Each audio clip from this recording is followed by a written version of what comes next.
Now, there are a few things I want to mention regarding Pirate Software. There have been a lot of videos that have been coming out regarding his work history, bringing into question his knowledge in game development and programming as a whole, as well as some character flaws that a lot of people seem to really have a problem with. Now, personally, as somebody who's been coding for over a decade as a hobbyist, I have looked at some snippets and I have to say there are some glaring red flags. And by glaring red flags, I mean just basic fundamental issues in the core foundations. And I'm talking about proper use of if-else statements, proper use of data structures and arrays, and things like for and while loops that really make me question how long he's really been at it. And I've seen a few videos on Heartbound. While I've never played it myself, it does not look like a game that has been in development for over 8 years. But this brings into question, how do we feel about getting advice from somebody who claims to have that much experience and has a rather lackluster product that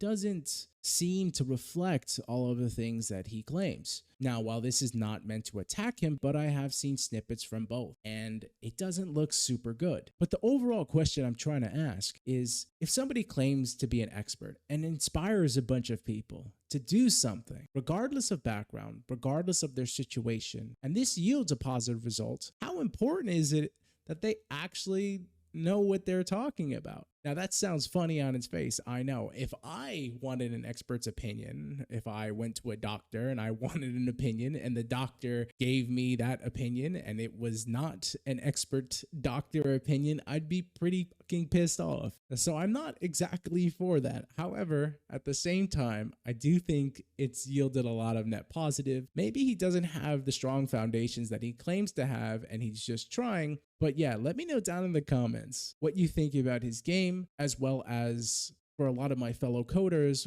what do you think about that code? This is not to spread hate, and this is not to attack Pirate Software directly. This is just to bring up a conversation. So I don't want to see anybody just going ham. I want to see very constructive, productive criticism. Otherwise, I will not feature your comments. But anyway, if you love talking about gaming and you like to talk about topics like this, as well as things like Claire Expedition 33, which I hope hits Game of the Year, make sure to follow, and I'll see you guys in the next one. Thank you for watching.